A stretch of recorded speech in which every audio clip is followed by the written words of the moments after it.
속눈썹에서 쌍꺼풀 높이 정도에서 코의 시작점을 두고 수술을 하는 게 좋을 것 같습니다. 남자분들은 그거보다 조금 더 높아도 되는데, 고급이라는 걸 말하는 게 급이 높다 이런 뜻이지 않습니까? 뭔가 수술을 받은 분인 것 같아 이런 느낌이 드는 거는 조금 지양하고 있거든요.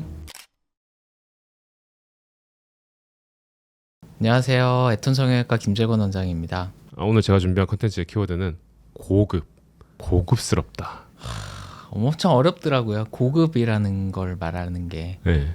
사실 뭐 말뜻 그대로 하면은 급이 높다 이런 뜻이지 않습니까? 얼굴에서 급이 높다는 것이 사실 어떤 의미일까 좀 생각을 해보긴 했는데, 일단은 옷을 예를 들면 로고 플레이가 화려하게 돼 있다기보다도 가장 고급스러운 옷들은 어떻게 보면은 그런 로고는 좀 절제돼 있고, 사람의 외모도 좀 비슷한 것 같습니다. 극단적으로 화려하다든지 이런 것들이 좀 절제되어 있고, 전체적으로 보면 좀 편안함? 계속 보고 싶게 되는 그런 느낌? 끌림? 이런 것이 종합적으로 들어가야 뭔가 고급적인 느낌이 나지 않을까? 이런 생각이 들거든요. 사실 이건 뭐 제 또 주관적인 내용이긴 한데, 너무 수술한 티가 나는 사람은 제가 보기에도 조금 부담스럽고 이질적인 느낌이 있거든요. 물론 그게 이제 화면이라든지 사진에 잘 찍힐 수도 있고, 그래서 목적에 따라서 조금 정도를 정할 수 있겠지만, 기본적으로 대면한다는 생각이 들 때는 자연스러운 거가 바탕이 돼야 될 것 같은데요.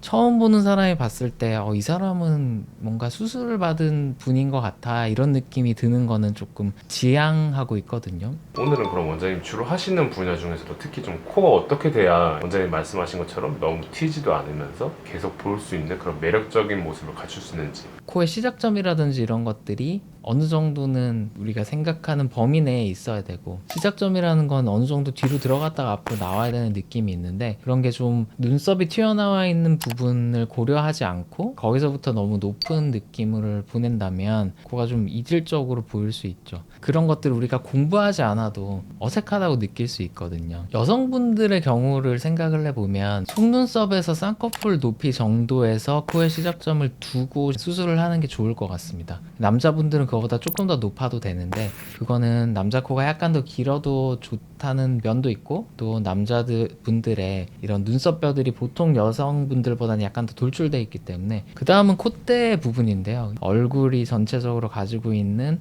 곡률이 있는데, 그걸 너무 어겨서 높이가 높아진다고 하면 코만 좀 튀는 경우가 있거나, 아니면은 본인이 가지고 있는 단점을 오히려 부각할 수 있으니까, 그런 점들. 코끝이 또 고급스러움이 굉장히 중요한 역할을 하고 있는데, 대부분의 경우에 남자 코는 비순각이라고 하는 입술과 비주가 이루는 각도가 90도 정도에서 왔다 갔다 하고, 여자들의 경우에는 그거보다 약간 더 크게 95도에서 왔다 갔다 하는 정도로 맞추고 있습니다. 그런데 단순히 각도가 딱 정해져 있는 건 아니듯이 본인이 추구하는 이미지에 따라서 약간은 변동이 되거든요. 근데 이 각도도 각도지만 이 각이 이루는 비주의 모양 자체가 곡선감이 충분히 이루어질 수 있는 코가 저는 아름다운 코라고 생각을 하고 있거든요. 너무 이 비주 부분이 단순히 높이를 위해서 직선 형태로 뻗어가는 것보다는 자연스러운 곡선감을 가지고 있는 와중에 그 각도를 유지시켜 줄 수 있는 게 고급스러운 코의 핵심이 아닐까 생각하고 있습니다. 고급스러운 라인을 만들어주기 위해서 뭐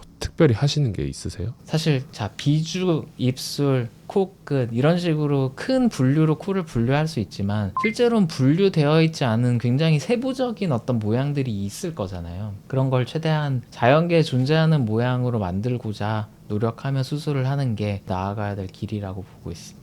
혹시 그럼 반대로 고급스럽지 않다라고 생각하는 코에 대해서 얘기를 좀 더 해볼 수 있을까요? 고급스럽지 않은 건 결국에는 좀 인위적이다라는 걸로 생각이 되는데요, 저는. 아까 설명했던 것 같은 비주에 둥근감이 없고 거의 순수한 직선 형태로 되어 있다든지, 정말 각이 뾰족해서 각도기 같은 느낌으로 A와 B의 각도를 붙이면 명확하게 측정할 수 있을 것 같은, 그런 자연에선 잘 없는 일인 것 같고, 아마 여러분들이 보시기에도 이유를 설명할 순 없지만 인위적이네 이렇게 느껴질 수 있는 거거든요. 그런 것들이 고급스러운 코의 반대 급부가 되지 않을까 합니다. 그런 코들을 살다 보면 많이 본단 말이죠. 이제 본인들이 생각하는 미라고 생각을 해서 그렇게 진행을 한 걸까요? 아니면은 취향적으로도 그런 걸 좀 선호하시는 분들도 물론 있을 수가 있고, 아니면은 높이라든지 이런 것들을 너무 중요하게 생각하다 보니까 이런 것들을 조금 포기하거나 놓치게 되었지 않았을까라는 생각이 듭니다. 이 사람 코 높네? 근데 그게 자로 재서 2cm라서 높네? 2.5cm라서 높네? 이런 느낌은 사실 조금 아닌 것 같거든요. 키도 어떤 비율이 굉장히 좋은 분이 계시다면 실제 키보다 굉장히 커 보일 수도 있고 반대급부일 수도 있는 것처럼, 코도 얼굴에서의 비율을 따져서 정말 높이를 최대로 높이는 게 중요한 게 아니라 높아 보이고 오똑해 보이고 입체감이 있어 보이게 하는 게 중요한 것 같습니다. 원장님도 혹시 그런 자연스러운 거에 대한 미의 기준을 올리기 위해서 그런 것들 뭔가 하시는 게 있는지. 의도적으로 막 뭘 한다 이렇게 하나로 말씀드릴 순 없는데, 길을 가면서도 사람들을 보잖아요. 근데 이제 볼 때도 저 사람이 좀 예뻐 보일 수도 있고 전체적인 분위기가 잘 어울린다 그러면은 왜 그렇게 보일까라는 생각을 좀 해보는 편입니다. 어떻게 하면은 저런 느낌을 줄 수 있을까, 저 사람은 왜 저렇게 보였을까라는 거를 좀 생각하면서 일하지 않는 시간을 활용해서 그런 것들을 좀 껴본다고 할까요? 그런 거를 하고 있습니다. 고급스러움이라는 건 굉장히 어렵고 주관적인 단어인 것 같습니다. 그래서 제가 생각하는 어떤 코 수술이라든지 이런 것들의 고급스러움을 설명을 드려봤는데, 오늘도 끝까지 시청해 주셔서 감사합니다.